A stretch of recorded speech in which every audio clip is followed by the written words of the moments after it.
Jack Miller thought it was just another summer day at the beach with his daughter. Until he saved a drowning boy and met the boy's mother. By nightfall, he learned she was the daughter of the man destroying his hometown. And by morning, Jack was caught in a battle against an empire built on broken lives. Before we begin, drop a comment with where you're watching from. And don't forget to subscribe for more stories like this. Let's begin. The ocean smelled of salt and gasoline that Saturday morning, waves breaking against the wooden pier like they'd been doing for 100 years. Jack Miller had brought his 11-year-old daughter Emma down to the beach to escape the heat of the city and maybe snag a striped bass or two. Fishing was the only place where life slowed down for him, where grief and bills and the empty chair at his kitchen table seemed a little less sharp. Emma was laughing at a crab scuttling sideways when Jack heard it, the sharp cry of a boy carried by the wind. He turned, squinting past the glare, and saw a kid thrashing in the rip current, his small arms vanishing under foaming water. Tourists screamed but nobody moved. Jack didn't think. He kicked off his boots, shoved his wallet into Emma's hands, and dove in. The current slammed him sideways. Salt burned his throat. But Jack's arms were strong from hauling nets and patching boats his whole life. He reached the boy just as he went under, pulled him up sputtering, and kicked furiously toward the rocks. By the time he dragged the kid onto the sand, his chest was heaving like an engine out of fuel. The boy's mother rushed over, dark hair plastered to her cheeks, eyes wild with terror. She knelt beside her son, whispering prayers of relief, then turned to Jack. "You saved him," she breathed. Jack only shrugged, wiping water from his face. Just did what anyone would. But when her gaze lingered, when Emma slipped her hand into his, Jack felt something shift. He didn't know it yet, but this moment would drag him into a storm far greater than the tide he'd just beaten. By afternoon the beach had emptied, the tide rolling out and leaving broken shells scattered like glass. Jack and Emma were packing up their rods when the boy's mother approached again. She was calmer now, though her clothes were still damp, clinging to her in the summer heat. "I never got your name," she said. "Jack Miller," he replied, tugging Emma's backpack over one shoulder. "And this is Emma." The boy, still pale but breathing easier, waved shyly. His mother smiled. "I'm Olivia. I owe you both a dinner. Please, let me thank you properly." Jack almost refused. Free meals felt like charity, and charity always came with strings. But Emma lit up, whispering, "Dad, real food that isn't fish sticks." That ended the debate. That evening they followed Olivia's directions into the city. Her home was tucked inside a sleek glass building that looked nothing like the weather-beaten houses Jack knew. A valet opened the door for them, and Jack's boots squeaked awkwardly on polished marble floors. The dinner table stretched longer than Jack's entire kitchen. Olivia poured wine, asked Emma about school, and laughed when Jack confessed he still burned pancakes every Sunday. For a moment, it almost felt normal, like neighbors, not strangers. But then a photograph on the wall caught Jack's eye. A stern-faced man in a tailored suit stared back. Jack knew that face. Everyone in the fishing district did. Charles Whitmore, the real estate mogul buying up the docks, tearing down boat sheds, and promising luxury condos with ocean views. Jack's chest tightened. Olivia noticed his stare, her smile faltering. "That's my father," she admitted quietly. And just like that, the warmth of the evening chilled. For a while, the only sound was Emma's fork scraping her plate. Olivia seemed to measure every breath, as though her father's portrait was watching from the wall. Jack leaned back, voice steady but sharp.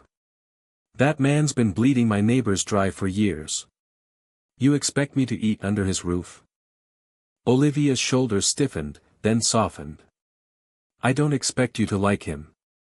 I don't. Not anymore." She lowered her voice, almost a whisper. "He's planning to erase the fishing district completely. The docks, the warehouses, all gone by fall." Jack's jaw tightened. That was the same stretch of waterfront where he and his late wife had once lived, before cancer hollowed out their savings and left him alone with Emma. He'd thought he could endure the loss, but the idea of bulldozers crushing what little remained felt like desecration. "Why tell me this?" he asked. Olivia met his eyes, her expression pained. "Because I can't stop him alone. I've tried, meetings, votes, even pleading. He controls everything. And now I'm tied to him financially. If I walk away, I lose everything." Jack glanced at Emma, who was listening carefully though pretending not to. He saw the same stubborn spark in her eyes that her mother used to carry, the one that never forgave bullies. He set his fork down with a clatter. "Then maybe it's time someone reminded your father the ocean doesn't belong to him." Olivia's lips parted, half in fear, half in relief. "You'd really stand against him?" Jack gave a humorless chuckle. "Lady, I've spent my whole life fighting storms. One more won't scare me." But he didn't see Emma stiffen at his side. She knew storms always came with lightning, and lightning didn't care who it struck. The next morning, gulls screeched above the fishing district, circling like they smelled fear. Jack walked the weathered planks with Emma skipping beside him, his thoughts heavier than the tide. Every boat he passed carried men he'd known his whole life, wrinkled faces, calloused hands, eyes dim from years of losing ground. He stopped at the bait shack where old Sam Rivera was patching nets. "Sam," Jack said, voice low, "Whitmore's coming for all of this. By fall it'll be steel and glass." Sam spat into the water. "We all heard the rumors. But what's one fisherman gonna do?" "Not one," Jack replied. "All of us." By midday, a dozen men and women stood in the salt-stained warehouse near Pier 9. Jack laid it out, how Whitmore planned to demolish their homes, how the district's history was about to be erased. Some muttered in agreement, others shook their heads. "We don't have lawyers," one man scoffed. "We don't need lawyers," Jack shot back. "We've got a voice. And a harbor full of voters." A murmur of hope flickered through the room, but it didn't last. The heavy thud of boots echoed outside. Jack stepped to the doorway just as a black SUV rolled to a stop. Two men in suits got out, too clean, too polished for the docks. One leaned on the hood, the other smirked at Jack. "Mr. Miller," he called. "A friendly word of advice. Stay out of business that isn't yours. You've got a daughter to think about." Behind him, Emma clutched his sleeve, eyes wide.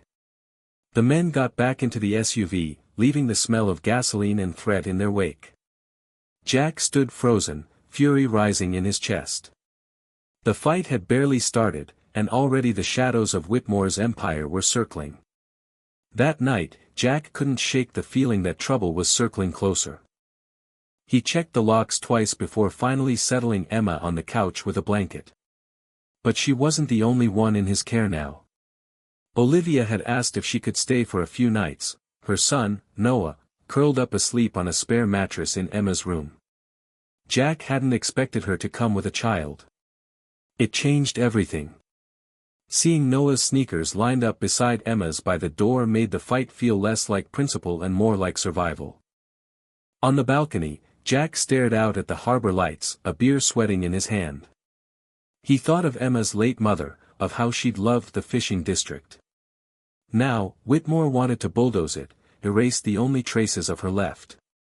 Jack's jaw tightened. Behind him, Olivia's voice broke the silence. "They came to my office today. My father's men. They told me to control you, or watch you be crushed." Jack turned, meeting her tired eyes. She wasn't just a millionaire's daughter anymore, she was a mother, fighting for a boy who needed a home, just like Emma did. His phone buzzed on the table. A message from an unknown number. "You're making noise. Walk away before you regret it." Jack exhaled slowly, scanning the street below. A shadow lingered beneath the streetlight, too still, too patient. Watching. He slid the curtain shut. Your father doesn't play fair. Olivia's jaw set. Then neither will we. He thinks I'm trapped, but I'd burn every cent of his money if it meant Noah grows up free of his shadow. For the first time, Jack believed she meant it. And for the first time, he realized this wasn't his fight alone. The following morning, Jack drove Emma and Noah to the docks while Olivia trailed behind them, hood pulled low. The smell of salt and diesel mixed with frying fish sandwiches from a food cart, it was the district alive, stubborn as ever. But everyone knew it was running out of time. Inside the bait shack, old Sam Rivera was mending nets. When Jack explained that Whitmore was accelerating demolition plans, Sam only sighed. We've fought City Hall before. Never ends in our favor. Olivia stepped forward, her voice shaking but steady. It's not just about docks. My father doesn't care about people. He cares about profit. But I know where the papers are, the contracts, the bribes, the inspectors he's paid off. I can prove it. The room fell silent. Jack studied her. That'll paint a target on your back. I already have one, she said, glancing at Noah. But if we don't fight now, what kind of world do our kids grow up in? Emma slipped her arm around Noah's shoulder, whispering, we'll protect it. He gave a small nod, brave in the way only children can be. By evening, Fisherman and their families gathered at the warehouse near Pier 9. They listened as Jack laid out a plan. They'd collect testimonies, gather evidence, and take it public before Whitmore could silence them. Olivia promised access to files her father never thought she'd dare touch. But just as hope began to spark, the rumble of engines outside silenced the crowd. Two black SUVs rolled up, doors opening in unison. Men in suits stepped out, scanning the warehouse. Jack's voice was iron. Keep the kids behind me. Emma grabbed Noah's hand as Olivia stepped closer to Jack. They all knew, this wasn't just a warning anymore. The fight had found them. The warehouse went still as the men in suits advanced, their polished shoes echoing off the concrete. One smirked, his tone slick with menace. Mr. Miller. Miss Whitmore. Quite the crowd. My employer would be disappointed if this rebellion went any further. Jack stepped forward, planting himself between them and the children. Funny thing about disappointment, he said, voice like gravel. It's a two-way street. The smirk vanished. You've got a daughter, Miller. She's bright, pretty. Would be a shame if. The rest of the threat died in his throat. A fisherman to Jack's left, Miguel Torres, stepped forward with a rusted harpoon in his grip. Say it, Miguel growled. I dare you. Another man, broad-shouldered Pete Wallace, shoved a heavy anchor chain off his shoulder, letting it clatter loudly to the floor. You boys picked the wrong dock. All around the warehouse, more fishermen rose, men and women whose backs had bent under decades of labor but whose eyes still burned like the tide at full moon. Nets, gaff hooks, even wooden oars appeared in their hands. A sea of defiance. Sam Rivera, his old steel hook gleaming under the dim light, stepped up beside Jack. You threaten one of us, you threaten all of us. And we don't scare easy. The suits hesitated. Their slick confidence faltered at the sight of 50 angry dockworkers closing ranks. For a heartbeat, the air felt like lightning waiting to strike. Then, with a muttered curse, the leader raised his hand. The men backed away, retreating to their black SUVs. Engines roared as they sped off, leaving only exhaust and unease behind. When silence returned, Olivia's breath shook. That was only the beginning. My father won't stop. Jack scanned the determined faces around him. Then tomorrow we hit back. Stories, records, proof. If he wants war, he's got one. The fishermen roared their agreement, the sound rolling like thunder across the docks. The fishing district didn't sleep that night. Nets swayed in the wind, gulls cried from the pilings, and inside the old warehouse, a plan took shape. Jack stood at the center, the map of the city spread across a scarred wooden table. "We can't beat Whitmore with fists," he said. "We beat him with proof. We show the world how he's been bleeding this place dry." Olivia leaned in, eyes steady. "He keeps the worst of it, contracts, payoffs, eviction orders, in his tower. I know the floor, the safe, even the code. I can get those files." The room stirred with unease, but Miguel spoke first. "One woman sneaking into a skyscraper won't save us." Jack nodded. "That's why the rest of us hit him from every side. Sam, you and your crew go door to door, collect testimonies from every family forced out. Names, dates, threats they heard. Miguel, take the old union records. Anything Whitmore buried about unsafe demolitions." Claire Donnelly raised her hand. "I'll speak with the shop owners. Most were bribed to close. They've kept receipts." Olivia added, "And I'll dig through the files. Eviction orders, payments to inspectors, shell companies. If we can tie his paper trail to your stories, the press won't be able to ignore it." Emma and Noah, listening from the corner, leaned forward. "We can help too," Emma said softly. Jack shook his head, but Olivia smiled. "You already are, by giving us a reason to fight." They divided the tasks, writing names and addresses on scraps of paper, pinning them to the wall like pieces of a puzzle.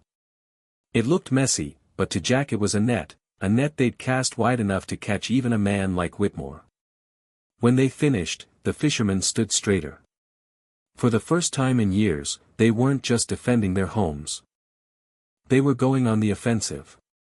Outside, thunder rolled over the harbor. The storm was moving in. 2 nights later, Olivia stood in the shadow of Whitmore Tower, her hood drawn low.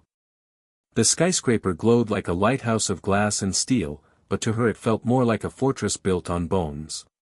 Jack's voice still echoed in her ear from earlier, "Get the files, and we'll make sure the world hears them." Inside, the lobby was nearly empty. Olivia's access card still worked, her father hadn't expected betrayal. She moved quickly, heels silent on the marble. The elevator carried her to the 18th floor, where her father's private office sat like a throne room. Her hands trembled as she tapped in the code she'd memorized since childhood. The safe opened with a hiss. Inside, stacks of contracts, cash ledgers, even photographs of bribed inspectors shaking hands with Whitmore's men. She stuffed the papers into her bag, every page heavier than gold. Down at the docks, Jack and the fishermen were gathering testimonies. Families lined up inside the warehouse, wives clutching eviction letters, old men recalling threats, shopkeepers laying receipts on the table. Sam Rivera recorded every word, Miguel typed them into an old laptop, while Claire pinned documents to a board until the wall looked like a battlefield. But danger wasn't far. A pair of SUVs circled the district, their tinted windows scanning the streets. Jack pulled Emma and Noah close, whispering, "Stay behind the nets." He knew the closer they got to exposing Whitmore, the harder the Empire would strike. Meanwhile, Olivia slipped the last file into her bag just as footsteps echoed behind her. A voice she knew too well cut the silence. Olivia. Her father. Charles Whitmore stood in the doorway, his suit immaculate, his smile cold. "I wondered how long before you turned on me. But stealing from me?" His eyes narrowed. "That, daughter, is a mistake you won't live to regret." Olivia's father stood frozen in his own office, cuffed and snarling like a caged animal. Reporters swarmed outside as officers read out the charges: fraud, bribery, extortion, even ties to violent evictions. Families had been ruined, fishermen bankrupted, homes bulldozed, all so Charles Whitmore could line his pockets. The truth spilled out like a net breaking open. His secret files revealed inspectors on his payroll, judges he'd bought, and orders that had forced entire neighborhoods to the street. Dozens of lives had been crushed beneath his empire, but now, every life lost to his greed became another nail in his coffin. Olivia stood in the doorway, Noah clutching her hand. For the first time, she didn't see a father, she saw the man who had broken countless families the way he tried to break her. Her voice was steady, clear enough for everyone in the room. You built your fortune on the backs of people who trusted you. And now it ends. When the officers let him out, the city cheered. Whitmore wasn't just arrested, he was exposed, stripped of the power that had kept him untouchable for decades. Weeks later, the courts transferred his holdings to Olivia. Instead of selling, she stood before the fishermen and their families at the pier and made a promise. This business will no longer take, it will give back. We'll rebuild the docks, reopen shops, and fund those who were crushed by my father's hand.